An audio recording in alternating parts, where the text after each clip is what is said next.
What is going on, guys? I hope you guys are having a absolutely fantastic morning. Let's go ahead and get straight into the topic of the current set, Paradox Rift. I just got my case in the mail a couple days ago. Very happy about it. I like that it has the original sticker on it and that it's fully sealed. If I'm gonna get a case in the mail, I don't want it to be the case box with a sticker over the actual product. I want it to show that it is a case and that it's sealed. But anyways, why did I buy a case of Paradox Rift? The prices are probably going to come down. People are already getting Paradox Rift at $70, $80 a booster box. Why did I pay $540 for a case? Well, strictly speaking, I wanted to plug and play. I didn't want to think about it. I wanted to just set it, forget it, buy it, stick it in the closet. It's good. Maybe crack it, maybe open up a booster box. But I figured I would probably buy another wave of Paradox Rift because it is a regular set.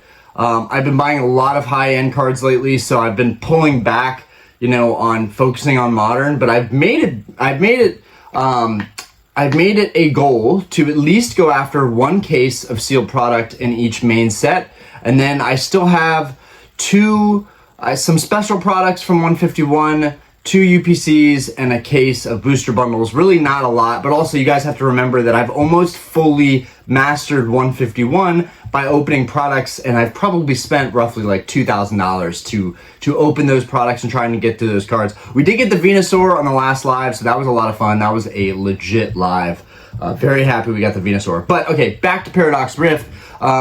Okay, Paradox Rift is honestly a great set. Okay, it might not be the most fun to pull cards. I've opened 10 sleeves so far, nothing crazy. A lot of my friends haven't even opened up this set. It just seems like it's not on a lot of people's radars. Either that or the Pokemon as a hobby is just calming down, and that is the reality. And that's another topic for another day. But I do think that this hobby is calming down right now. I think people are getting out. I think people are wanting to liquidate. I think they're wanting to put their money in a regular bank account and earn some interest on it, or even look at the stock market, just more traditional investments. I've said it before, and I'm saying it again now. I am not going to be selling any of my high-end cards over here unless I'm going to upgrade them to an even nicer card. That would be honestly the only reason that I end up selling some of my more coveted high-end cards. But I think buying modern sealed product is just, I think it's a no-brainer. And even with Paradox Rift, a set that I said even before the set came out, I'm not that crazy about this set. I'm not that excited about it. While I have been lucky, I have been getting hits on the random sleeve packs that I pulled.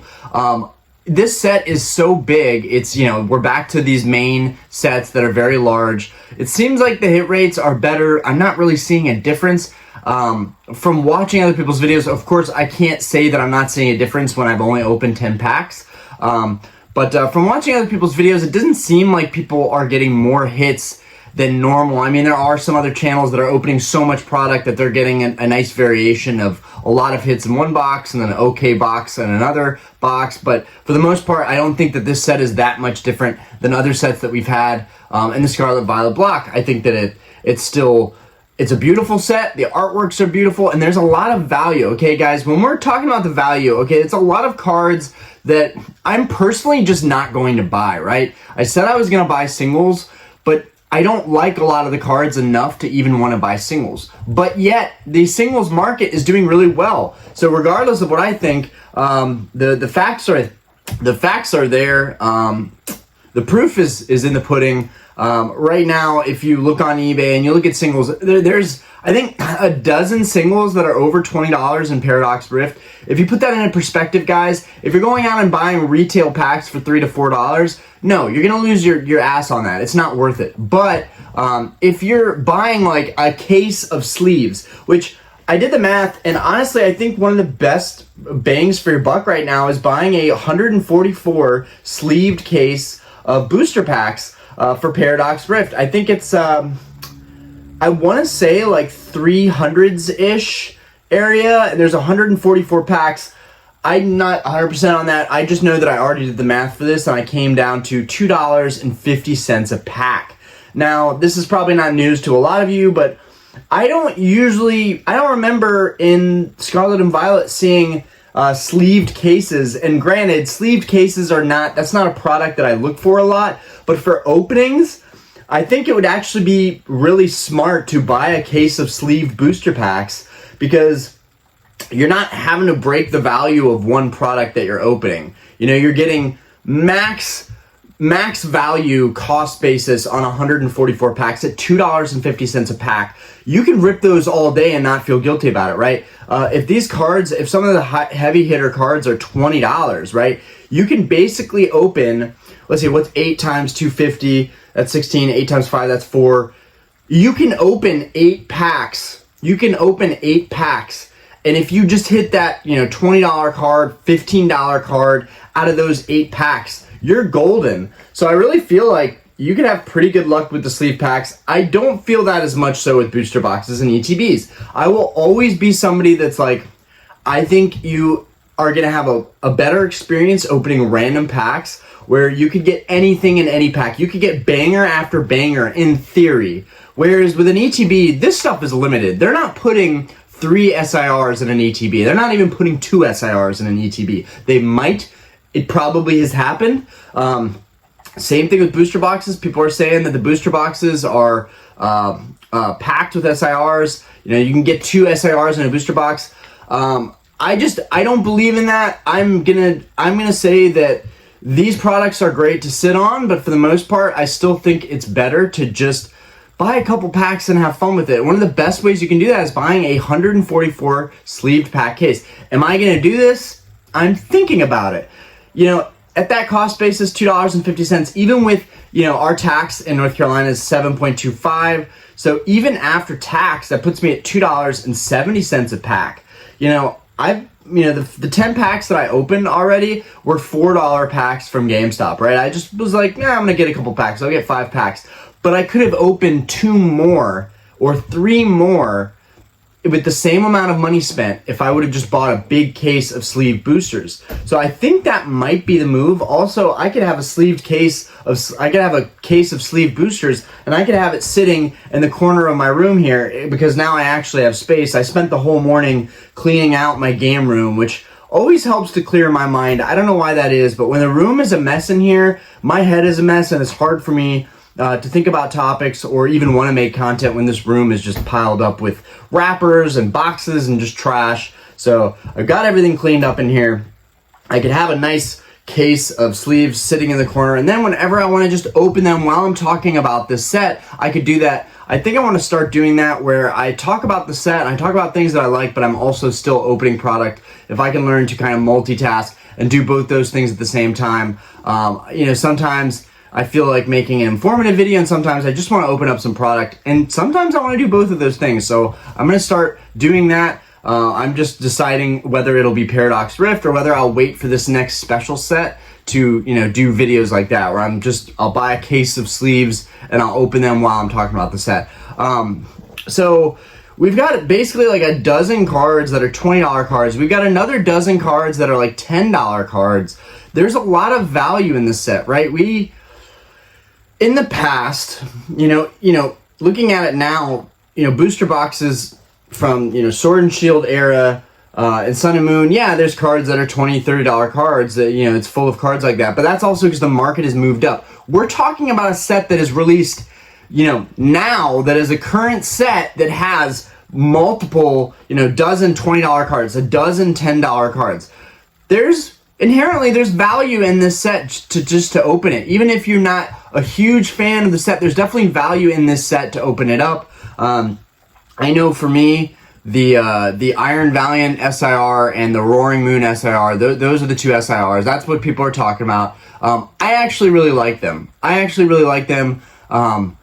It's been an adjustment, but with everything with Pokemon, sometimes they do something new and it's not really appreciated, and then suddenly, boom, now everyone thinks Paradox Rift is the shit. Like, that could happen. That could easily happen. I really kind of dig the ancient and futuristic cards. I like where they're going with it, and I think that they could do a lot more with it. The Groudon is a perfect example of just value in this set. Like, I'm sure now these prices are going to fall. And to that, well, okay, let me just stay on point with the Groudon. Groudon, like $40 card right now, probably going to be a $20 or $15 or even $10 card. But again, here's an illustration card that you could get in any pack that you spend, you know, $2.50 on, $2.70 with tax if you're buying cases. And again, guys, highly recommended. I know I don't practice what I preach all the time. I go to GameStop, I buy some overpriced packs and I open them, but we should all be buying in bulk. If you're gonna buy to open product, buy it in bulk, because you could buy it in bulk, get a case of booster boxes or get a case of ETBs or get a case of sleeve packs, whatever your shtick is. I like the ETBs because they have the promos, but at the same time, I do realize now that the ETB is a little bit limiting because you can only get so many hits out of an ETB. Now, I still think that ETBs are the creme de la creme of opening products. I think booster boxes are top tier investment, but I think, you know, the ETBs are the best kind of guarantee that you're going to get something. You're going to get something. You're just not going to get a guaranteed like SIR, but you're going to get something, and at a much lower cost, plus the promo to offset your costs could totally be worth it. I know I'm kind of going all over the place, but you guys know how I do.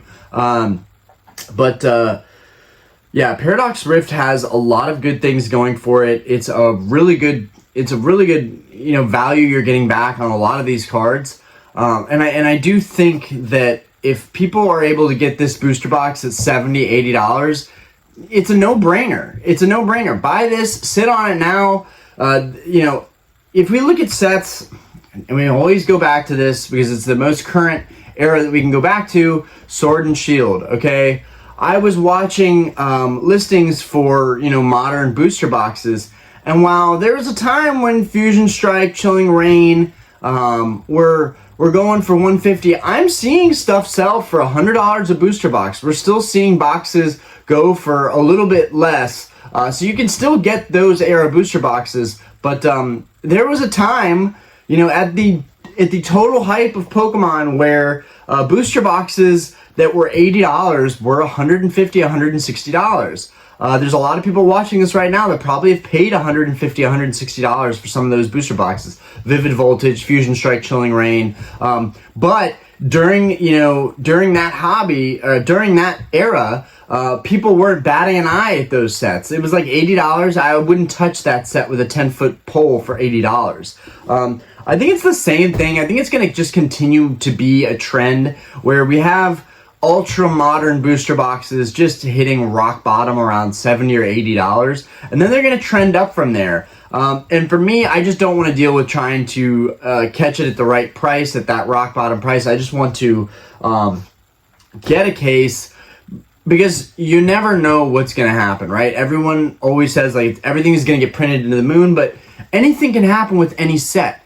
And if a set's not being bought a lot of and it's not very popular, and Paradox Rift is a perfect example of this. There's tons of products sitting at my local stores. It's not like 151 where you go in and you didn't see anything.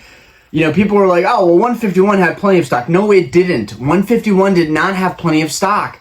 Not where I live, at least, okay? And I will stand by that you couldn't just walk around and find 151 everywhere. That is the case with Paradox Rift. It's everywhere. People are not buying it off the shelf, and it's sitting.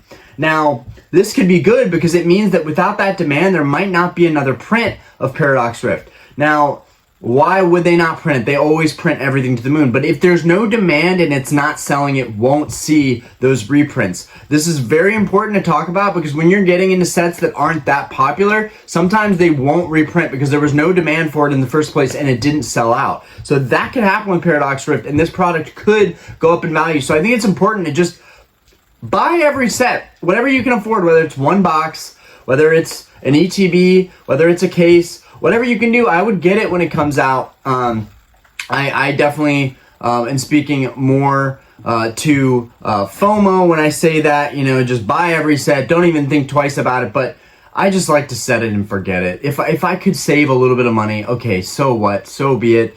It is what it is.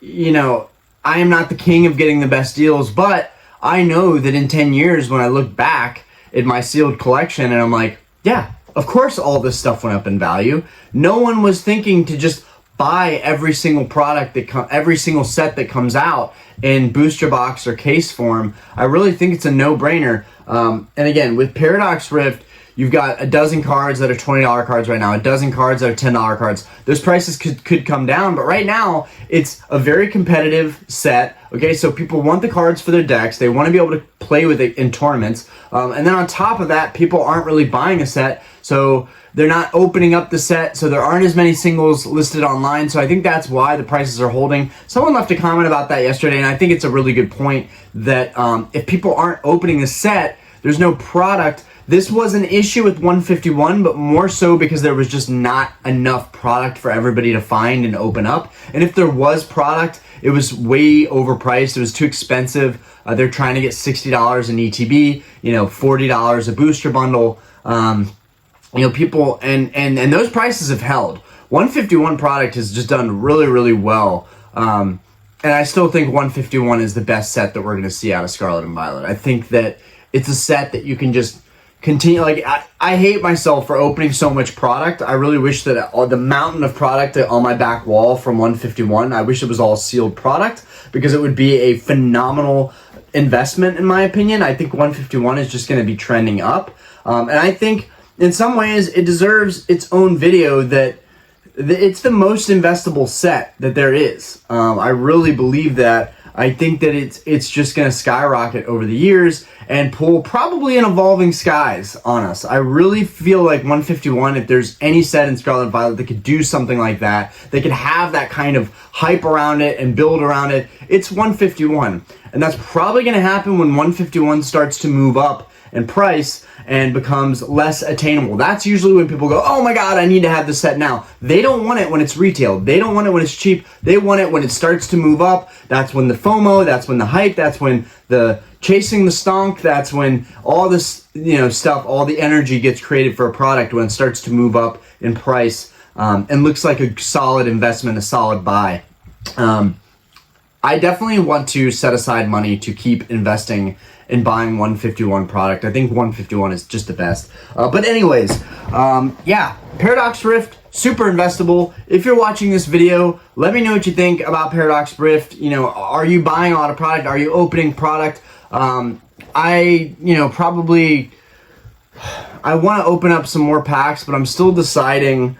I've been buying a lot of high-end cards, and I'm still deciding, like, what's the best move for me here. Should I just crack open a freaking booster box? Should I just crack open a booster box from this case? I don't know what to do. Maybe I'll buy another case for even less, and then I'll open one of those. Maybe I'll buy a case of sleeve packs. I don't know what I'm going to do yet.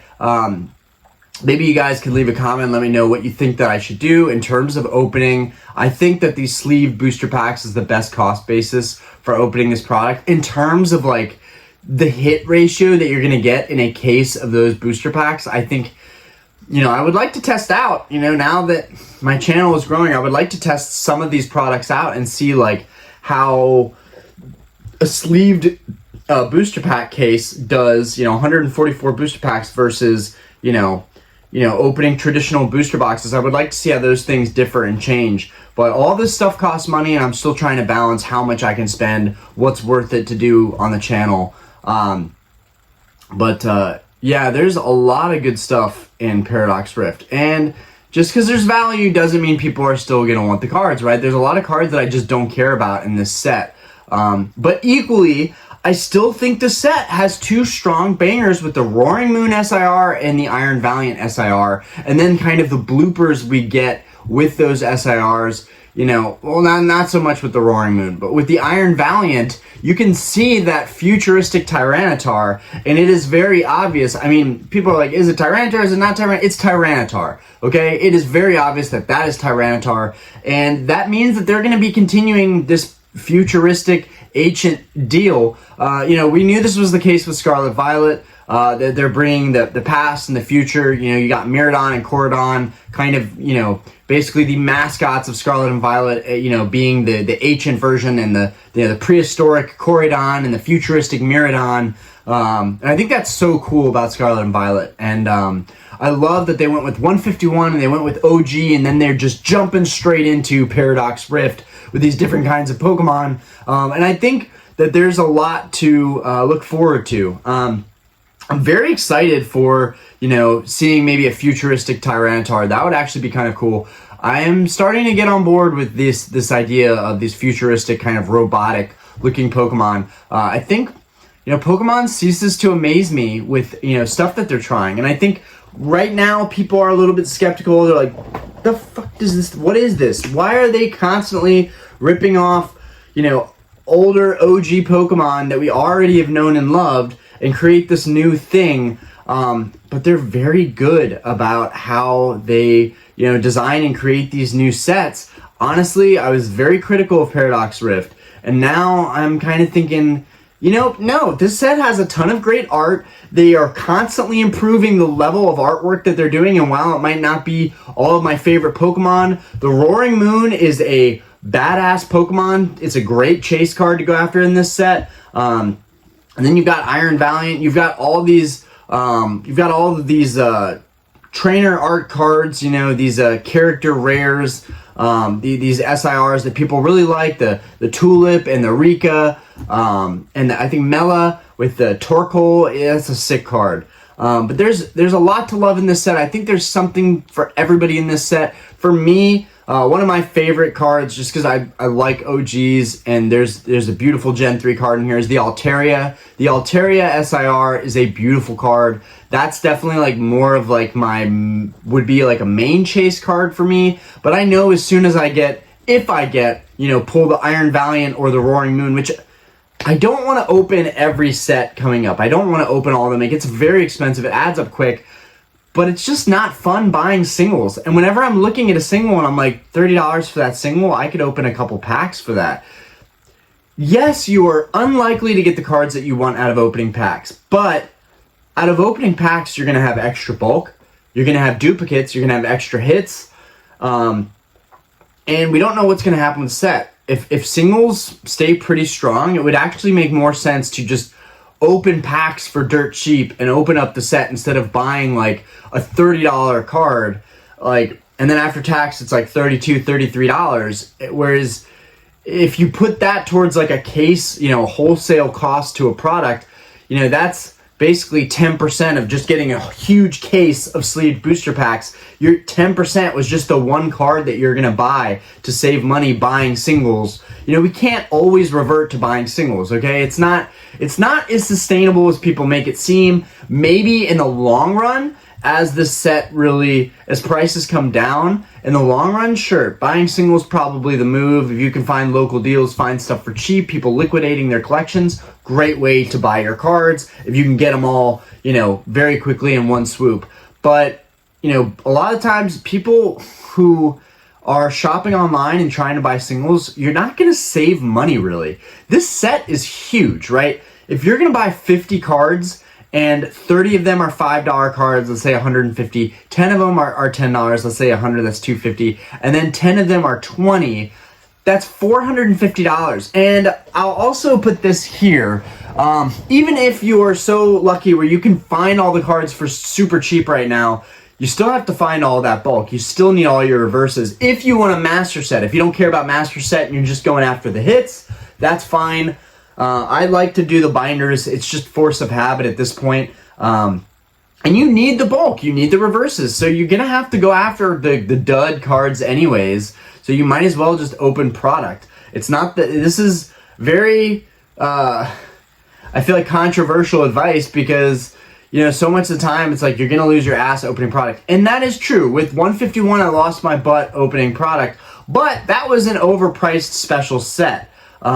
With Paradox Rift, there's so many hits in this set. There's so many cards. The cost basis would be fairly cheap to open this set, unlike 151. So I think it'd be worth it to probably open up these cards. Also, I want to point out that I also looked into the cost for the master sets. Someone just sold a master set of Paradox Rift for $1,500, guys. $1,500, okay? Now that may be because the set just dropped, but if you were to spend $1,500 on, let's say, a case of booster boxes, a case of sleeve packs, a case of ETBs, damn, you could get a lot with $1,500 bucks. You could get a case of ETBs, probably 2 cases of sleeves, and a booster box case. You could get all that product for $1,500 and just go at it yourself trying to open up the set. Granted, at $1,500, you still might not master the set. But guys, someone bought a master set of Paradox Rift for $1,500. So there's definitely value in the set and just trying to collect the set yourself. And while it might take a while to do so, I do think that, you know, sealed prices potentially could come down, single prices could come down. But at the end of the day, it's so much more fun to open up the product. It really is so much more fun. It can be a burnout, but one thing I need to definitely practice more is if I'm going to buy a lot of product, don't open it all at once. That was a very special thing. I couldn't wait with 151, but if I buy, you know, a wholesale case of booster packs, or I buy ETBs to open up just for openings, I'm going to space everything out, because I know that in the end, it's going to be more enjoyable to just space everything out. Also, with this set in particular, I'm not really like chasing certain cards. Yes, there are cards that like I would like to have, but at the same time, it's kind of like, I know most of the cards I'm not going to care about, but like, it's fun. It's the current set. I want to open it. I want to keep, you know, Pokemon alive and fun for people, and I want them to stay current with the hobby. I think if, you know, content creators are not going to open up this set and not going to enjoy it because there's not a lot that they like in the set, it's kind of going to ruin it for everybody else too. You know, granted, everyone has their preferences. If people like the set, they're going to open it. If they don't like it, they're not going to open it. But I say, regardless of the set, open it up. See if it maybe changes your mind. Maybe give it a chance. Maybe give Paradox Rift a chance. Anyways, guys, I would like to open up some product, but I'm not sure I want to break open this sealed case of Paradox Rift. I'll be looking online today. I'll be looking at deals. I'll be looking at, you know, a case of sleeve booster packs, a case of sleeve packs, or I'll get an ETB, or I'll get another case of booster boxes, and I'll just crack those. I just feel like with the booster box, like I honestly feel like with the booster box, you're going to get an SIR, 3 full arts, and then all commons, uncommons. But that booster box is going to run you $80. Whereas you could open the same amount of random packs from a sleeved case, but in that you don't have a cap. You don't have a limit on like what you're going to pull. You could pull anything. You could pull duplicates of bangers, you know? So I think it's kind of a cool concept to go after a case of sleeve booster packs. But anyways, let you guys go. Just giving you a little update. Single prices are good right now. Well, single prices are good to hold up the set. They're not great if you're trying to buy and complete the set. Master sets selling for high-ass numbers. You know, $1,500 is kind of crazy for a modern master set, especially in Scarlet Violet era, where I would say Scarlet and Violet era is way less popular than Sword and Shield era. So it's kind of amazing to me that someone out there bought a master set for that kind of money. At the same time, I kind of understand it. You buy the master set, you have all the cards in the set, you're done. I get it. But part of the fun is going after them, hunting them yourself. And then in that, you end up getting a bunch of duplicates. If I didn't open so much 151, I wouldn't have all these extra beautiful duplicates. And down the road, you know, full arts like these could actually run for a whole lot less, especially when they're minty, you know, packed fresh cards and sleeved and taken care of. So, you know, there's, you know, I think you can make something out of openings, and you can make it sustainable. It's just very difficult. But if you like opening product and you have fun, that's all that matters in the end. Anyways, my little update on Paradox Rift, what's going on there. Peace out, guys.